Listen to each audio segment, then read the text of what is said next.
네, 이렇게 초유의 행정부 공백 사태가 이어지면서 안보 공백에 대한 우려도 커지고 있습니다. 러시아가 북한과 혈맹을 노골화하는 가운데 우크라이나와 미국의 광물 협상 타결로 휴전 협상도 새로운 변곡점을 맞게 됐습니다. 관련해서 조한범 통일연구원 석좌연구위원과 함께 짚어보겠습니다. 어서 오세요. 안녕하세요.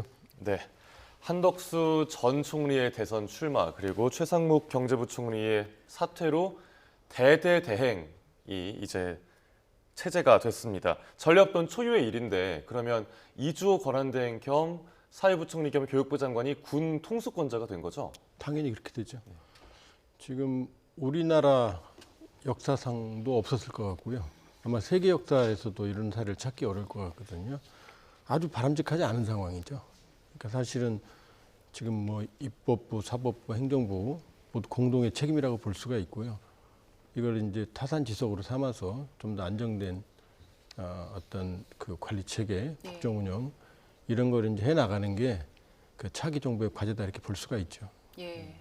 경제도 그렇지만 지금 우리는 분단 국가이기 때문에 안보 공백에 대한 우려가 상당히 큰 상황인데 12월 개원 이후에 5개월 동안 4번 정도 군 통수권자가 바뀐 상황이잖아요. 이런 상황에서 북한의 그 도발 우려는 없는지 이 부분에 대한 생각 어떠십니까? 오히려 북한이 사실은 조용해요. 왜냐하면 계엄, 탄핵, 이 사태에도 불구하고 돌이켜보면 도발이 없잖아요. 예. 우물풍선도 없고요. 네.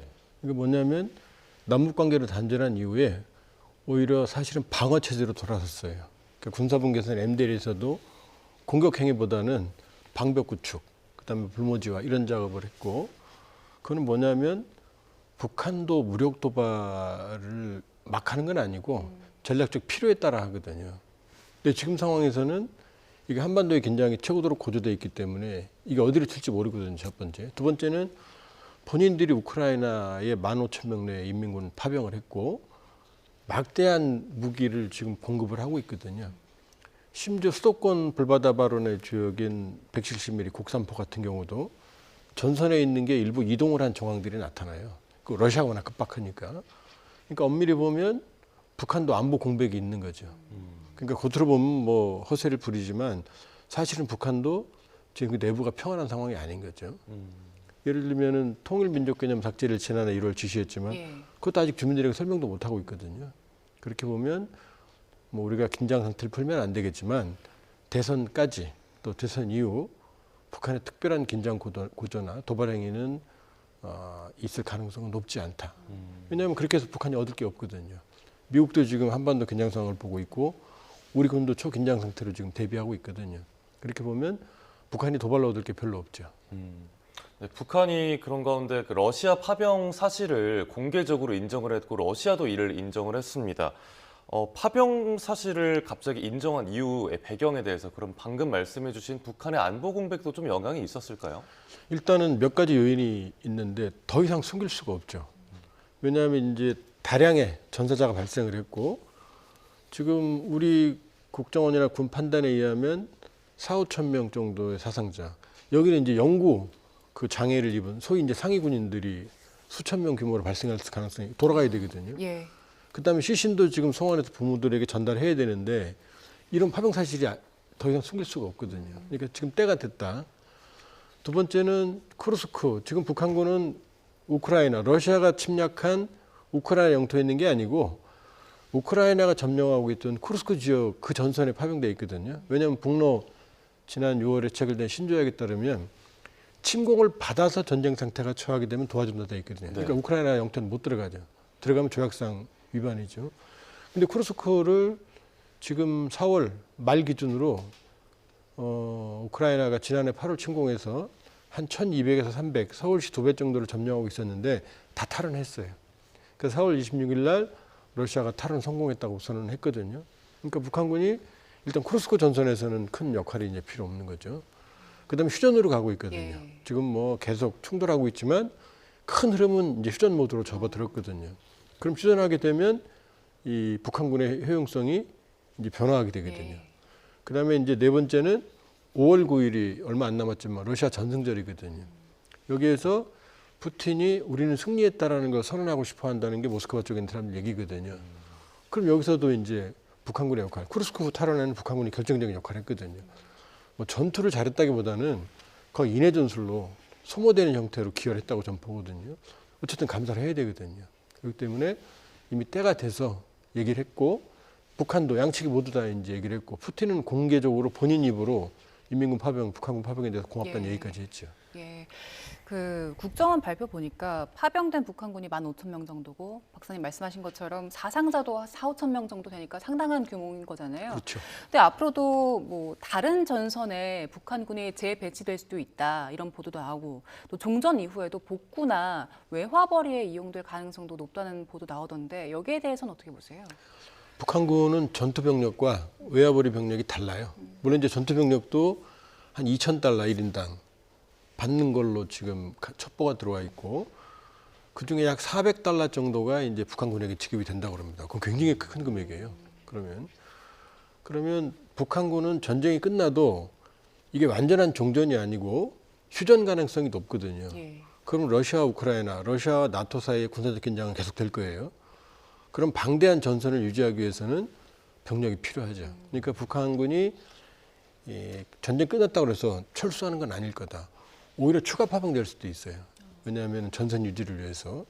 그리고 외화벌이 같은 경우는 이제 북한군 안에도 제7총국, 8총국이라고 하는 공병국이 있어요. 이 친구들이 가서 이제 건설, 토목을 하거든요. 그러니까 전쟁 끝나면 아마 민간, 북한 노동자들도 이미 뭐 상당수가 러시아에 가 있다는 게 국정원 판단이고, 전쟁 끝나면 인민군의 역할, 북한군의 역할은 두 가지일 거다. 그러니까 전투 병력으로서 전선을 유지하는, 그 다음에 이제 7총국이나 8총국에 가서 대규모 전후 복구하는. 예. 그러니까 전쟁이 끝나도 북러 관계는 약화되는 건 아니다. 그러니까 전시보다 더 강화되지는 않겠지만 다른 형태로 북러 관계는 계속 상당 기간 계속될 거다 이렇게 볼 수 있죠. 네. 북한군이 그 파병 초기에는 뭐 드론에도 익숙치 않고 현대전 경험이 많지 않아서 많은 어려움을 겪다가 전쟁이 좀 길어지면서 현대전 경험을 많이 쌓았다는 분석도 있고요. 또 군사 분야에서 러시아 쪽의 군사 기술 이전을 받았다는 분석도 잇따르고 있는데, 이번에 북한에서 그 신형 구축함 최현호를 공개하면서 미사일도 시험 발사했잖아요. 이 장면은 어떻게 보셨나요? 북한 기술로는 조금 거친 말로 때려 죽여도 저런 거 만들 수가 없어요. 조선업도 열악하고 연안해군 수준인데 갑자기 뚝딱거려서 저렇게 만들 수 있다는 거는 자체적으로는 안 되는 얘기입니다. 그러니까 나와 있는 외형상으로 봤을 때 예를 들면 이제 근접 방어무기나 단거리 대공 미사일이나 아니면 극초음속 미사일이나 여러 가지 체계를 봤을 때 이 위상배열 레이더나 러시아의 기술 지원의 가능성은 거의 100%다 이렇게 볼 수가 있고요. 따라서 이것 전에도 북한이 고려항공이 가진 일루신 76 수송기를 개조해서 러시아가 운영하는 A-50과 동일한, 외형상 동일한, 또 중국과 동일한, 중국도 똑같이 러시아 거 쓰거든요. 일루신 76 항공기를. 이 조기 경보 통제기를 만들었거든요. 그것도 북한 기술로 못 만들어요. 만들 수가 없어요. 기술 지원이 없으면. 성능은 물론 다른 얘기죠. 일부에서는 뭐 최연함 같은 경우 지금 자체 동력도 없이 진수부터 했다. 또 하나는 진수한 지 2, 3일 만에 저렇게 복합적인 무기체계 시험을 안 하거든요. 네. 할 수가 없어요. 그러니까 과시형이라고 볼 수 있죠. 그러니까 실제로 통합 능력이 있는지 없는지는 모른다. 그러나 저 정도의 무기를 흉내라도 냈다는 건 그건 러시아의 기술 지원을 100% 의심해 볼 수밖에 없죠. 전쟁이 이제 휴전 국면에 들어간 뒤에도 북러 관계 유지될 가능성 높다고 하셨잖아요. 그러면 앞으로도 계속해서 이런 기술 이전이 이어질 가능성도 있습니까? 북한이 원하는 건 사실은 이제 많습니다. 저거 말고도 핵 관련, 그다음에 ICBM의 대기권 재진입, 그다음에 정상 목표 타격, 그다음에 핵시전 잠수의 원자로라든지, 그다음 정찰 위성이라든지, 로켓 발사체라든지. 근데 이제 러시아 입장에서는 북한만 볼 수는 없거든요. 지금 전쟁에서 이겨야 되니까 사실 러시아 입장에 들어가 보면 절대절명에서 지금 구군을 걸고 싸우는 거거든요. 여기서 지금 푸틴 실각이거든요. 그러니까 지금은 뭐 김정은 바지깡이라도 잡아야 되니까 잡고 있지만 문제는 전후거든요. 전후면은 이제 유럽과의 관계는 끝났다고 봐야 되는 거고, 경제 재건, 복구, 러시아의 미래를 챙겨야 되는데 그 과정에서는 북한이 줄 게 없거든요. 그 다음에 러시아가 만일에 레드라인을 넘는 ICBM 기술 이런 걸 주면 트럼프의 비를 건드리게 되는 거거든요. 미국 정권을. 가만히 안 있죠. 우리도 지금 가만히 보고 있지만 푸틴이 본인 입으로도 한국이 우크라이나에 살상무기 지원하면서 대단히 고맙다 그랬거든요. 근데 우리도 지금 카드가 있거든요. 저렇게 계속 선을 넘으면 우리도 선을 넘을 수 있거든요. 그러니까 러시아는 아슬아슬한 줄타기를, 그러니까 북한의 협력을 최대한 이끌기 위해서 어느 정도는 주고 있는 것 같다. 그러나 무한정 기술을 제공하거나 선을 넘어버리면 예. 우리도 반격할 수밖에 없는 거고 미국도 가만히 있지 않거든요. 그러니까 지금 저 상황이 바람직하진 않죠. 이미. 네. 그러나 러시아 입장에서 본다 그러면은 지금 불가피하게 북한과의 협력을 하고 있고 향후에 전후에도 상당 기간 필요를 할 거다. 그러나 중장기적으로 봤을 때는 미국과의 관계, 특히 우리와의 관계, 우리는 전후 복구나 러시아 경제 재건을 해서 아주 절실한 대상이거든요. 예. 푸틴 본인도 말했어요. 전쟁 끝나면 관계 회복 가능하다고. 네. 그다음에 지노비에프 주한 대사도 향후 관계, 한국과 관계 개선하고 우리는 필요로 하고 있다. 한국을. 그렇기 때문에 러시아 행보에는 약간 이중적인 면이 있는 거죠. 북한도 필요하고 이제 우리도 필요한 상황이 되겠죠. 네. 그런데 일단은 북러 밀착이 군사 분야뿐만 아니라 경제 분야에서도 확인이 되는 모습이에요. 그 러시아와 북한을 잇는 자동차 다리 공사가 시작이 되는데 이게 자동차로 건널 수 있는 다리는 이번이 처음이라면서요? 그게 이제 북러 관계의 한계예요. 북러 간에는 국경이 20km 정도밖에 안 되고 낮은 핫산 철도 하나만 있었거든요. 네. 물동량이 없었다는 얘기예요. 주고받을 게 없어요. 그러니까 2021년 코로나 기간 중이지만 북러 교육이 4만 달러 수준이었어요. 우린 270억 불까지 갔거든요. 네. 그러니까 북러 밀착으로 해서 온갖 분야에서 지금 협력을 하는 것처럼 보이고 관계를 개선하죠. 정치, 경제, 사회문화, 스포츠. 그러나 전쟁이 끝나면 전선을 유지하는 병력 정도, 그다음에 북한 노동자 이게 다거든요. 우리는 뭐 러시아가 원하는 거 다 가지고 있거든요. 전자, 전기, 정밀기계, 경공업. 그다음에 여러 가지 면에서 러시아는 한국에 대해서 굉장히 우호적이거든요. 그러니까 전쟁이 끝나게 되면 다시 말씀드리지만은 러시아가 북한과의 관계를 유지하겠죠. 그러나 양측은 이 중국이 가지고 있는 제도 기반을 러시아가 가지고 있지 않으니까 북러 간에는 주고받을 게 그렇게 많지 않아요. 아무리 확대해봐야 예. 한계가 있다 이렇게 볼 수 있어요. 예. 이런 상황에서 그 미국의 외교 안보 사령탑이 교체가 됐습니다. 마이크 발츠 백악관 국가안보보좌관 교체가 됐는데 이 인사 두고 사실상 뭐 경질성 인사다라는 분석 나오던데 어떻습니까? 첫 번째는 올 게 왔다. 왜냐하면은 능력보다 충성파로 채웠거든요. 예. 그러니까 사실은 왈츠나 헤게스나 임명할 때부터 자질론이 시달렸어요. 그러니까 저는 뭐 트럼프 대통령의 내각 진영이 일기 때는 그나마 탄탄한 공화당 내 실력 있는 인사들을 예. 채웠거든요. 근데 이기 때는 오로지 충성파. 그 트럼프 주니어가 그랬거든요. 내각 임명할 때 아버지보다 머리 좋으면 백악관 못 들어온다고. 똑똑한 사람을 안 쓰고 참모가 똑똑해야 되는 거거든요. 네. 올 게 왔다. 두 번째 숨은 그림은 이제 마가와 네오콘의 싸움입니다. 그러니까 트럼프 진영의 미국을 뭐 지금 관세 정책 우후죽 순하는 그런 사람 다 그 진영이거든요. 이 사람들은 네오콘을 안 좋아해요. 네오콘은 이게 이 근육질의 미국을 원하는 거거든요. 마가는 돈 많은 미국을 원하는 거고. 그러니까 국방비 같은 거에 강경파들, 매파들을 마가는 안 좋아해요. 마가 팀들은. 그런데 이제 왈츠는 마가거든요. 그다음에 같이 물러난 알렉스 웡도 왜 예. 물러나느냐? 이 친구도 마가거든요. 마가가 보기에는 그 네오콘이거든요. 예. 그러니까 크게 보면 일기에 비해서 취약한 검증이 안 된 인물의 한계. 그러니까 헤그스에서 지금 얘기 나오거든요. 두 번째 장마 가능성. 그다음에 마가와 네오콘의 싸움에서 트럼프 측근들이 지금 밀어내고 있다. 이렇게 볼 수 있죠. 네, 그러면 뭐 헤그세스 국방장관의 그 낙마 가능성도 거론이 된다고 말을 해주셨는데 그럼 계속해서 안보 라인 연쇄 경질 가능성이 있을까요? 뭐 마가 라인으로 교체가 되는 가능성이요? 왜냐하면 트럼프 대통령은 안보 경실론자거든요. 그러니까 안보에 돈을 쓰는 건 대부분은 이제 그렇다고 뭐 아주 아닌 건 아니에요. 예를 들면 중국 억제하는 것, 조선업 해군력, 그다음에 후티 때리는 거라든지 이런 부분 하는데 대폭 줄이고 싶어 하거든요. 그러니까 안보 라인은 마가 중심, 그러니까 마가 철학을 가진 안보 라인으로 교체될 가능성이 있고 그렇게 되면 이제 한반도 우리한테도 상당한 영향이 있겠죠. 예. 그 왈츠 보좌관도 이번에 함께 자리에서 물러났잖아요. 근데 왈츠 보좌관이랑 알렉스 웡 부보좌관. 근데 이 사람이 그 트럼프 일기 때 북미 대화에 주도했던 사람이라고 해서 이번에도 또 어려움이 좀 있지 않을까라는 분석 나오더라고요. 그렇죠. 실무 알렉스 웡이 이제 일기 때 트럼프 김정은 간의 관계를 대북정책 특별 부대표였으니까요. 그걸 담당했기 때문에 알렉스 웡 임명했을 때 그 북미 정상회담 이 두 번째 세컨드 라운드가 좀 가속화되지 않겠느냐. 근데 같이 물러났거든요. 그런데 큰 영향은 없을 것 같다. 왜냐하면은 트럼프 대통령 본인이 지금 틈만 나면 계속 김정은을 얘기하거든요. 북한을 얘기하거든요.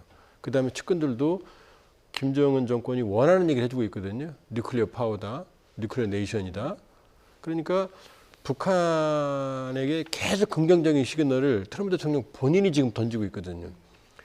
지금 트럼프 2기 행정부에서 다른 사람 말은 들을 필요가 없어요. 트럼프 입만 보면 돼요. 왜냐하면 뭐 측근들이 아무리 말해도 자기가 본인이 다음날 뒤집어 버리거든요.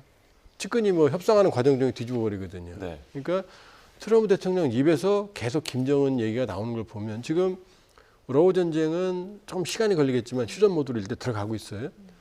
중동도 지금 이 트럼프 대통령이 생각하는 저항의 축, 이란, 헤즈볼라, 하마스, 시리아는 이미 무너졌고 후티까지 모두 힘을 빼겠다는 거고 그쪽 흐름으로 가고 있거든요. 그럼 남는 건 하나, 북한이거든요.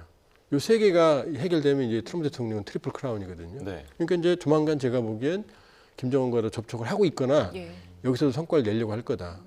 그러면 이제 그렇게 오매불망하는 노벨 평화상은 거의 떼어놓은 당상이 되는 거거든요. 네. 그러니까 알렉스 웡이 물러났다고 해서 이게 큰 영향을 안 미친다. 이게 트럼프 대통령의 의지가 가장 중요하다 이렇게 볼 수 있어요. 네, 북미 대화가 언제 재개될지도 지켜봐야겠고요. 이번엔 미국과 우크라이나 사이도 한번 짚어보겠습니다.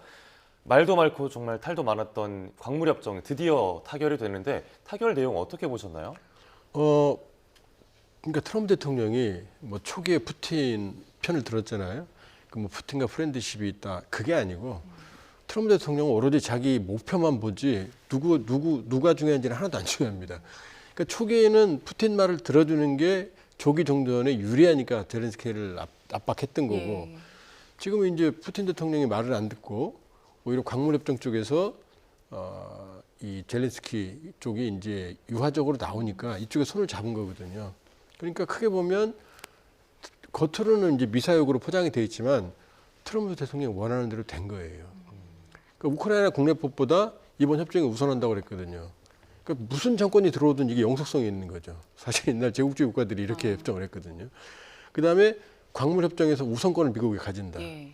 그다음에 지금부터 도와주는 것들은 물론 과거에 도와주는 거는 안 나와 있어요. 네. 그걸 그냥 없애는 것 같지는 않고 이면 합의가 있을 수 있고 지금부터 도와주는 건 출자. 그러니까 지금부터 무기를 지원하면 광물협정에 대한 출자가 되는 겁니다. 예. 그다음에 지금 양쪽이 합작을 하지만 운영권은 미국이 가지고 있어요. 그러면 사실은 젤렌스키 대통령이 2월 28일 날 설정한 이유가 없었거든요. 그때 내용과 똑같은 거거든요. 그렇게 보면 사실은 우크라이나로서는 상당한 양보를 통해서 미국이란 지렛대를 얻은 거다 이렇게 볼 수 있고 이제 푸틴으로서는 사실 상당히 기분 나쁜 상황이 예. 지금 벌어진 거죠. 예. 아직 푸틴이 뭐 공식적으로 입을 열진 않았는데 그 협정 체결 직후에 우크라이나에 대규모 공습을 가하기도 했고 푸틴의 측근들에서는 비판이 나오기도 했더라고요. 그럼요. 뭐 식민지와의 협약이다. 사실 뭐 아주 틀린 얘기라고 볼 수가 없어요. 미국이 사실은 강압적으로 전쟁 중인 국가에 자기들이 이득을 전쟁 끝나지도 않았는데 원래 이런 일들은 전쟁 끝나고 나서 지금 그 주판을 튕기는 건데 네.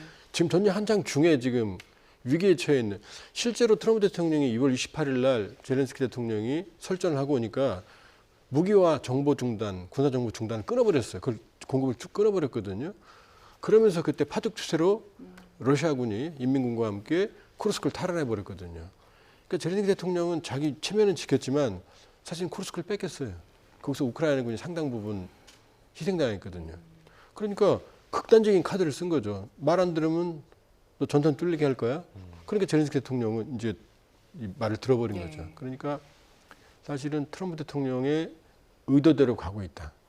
전쟁을 빨리 끝내는 이익을 얻으면서 전쟁을 빨리 끝내는 의도로 가고 있고 지금은 또 젤렌스키를 지지하지만 또 언제 또 푸틴을 지지할지 몰라요. 예. 왜냐 목표는 조기 형식이거든요. 네. 그러니까 이 상황을 갖고는 볼 수는 없는 거고 그러나 어쨌든 푸틴도 크게 보면 휴전의 모드로 가고 있다. 이미 5월 8일부터 9일 10일까지 72시간 휴전 일방 선언했거든요. 이게 두 번째거든요. 부활절 30시간 두 번째. 그러면 큰 흐름은 휴전으로 가고 있고 이번 광물협정은 트럼프 대통령이 챙길 거 다 챙기면서 그렇다고 러시아가 꼭 나쁜 건 아니죠. 어쩔 수가 없으니까. 그런 흐름에서 본다고 그러면은 이번 협정은 휴전 쪽에 큰 힘을 실어줄 거다 이렇게 볼 수 있죠. 네, 알겠습니다. 오늘 말씀 여기까지 듣겠습니다. 조한범 통일연구원 석좌연구위원과 함께 한 주간 국제안보 이슈 짚어봤습니다. 고맙습니다. 고맙습니다.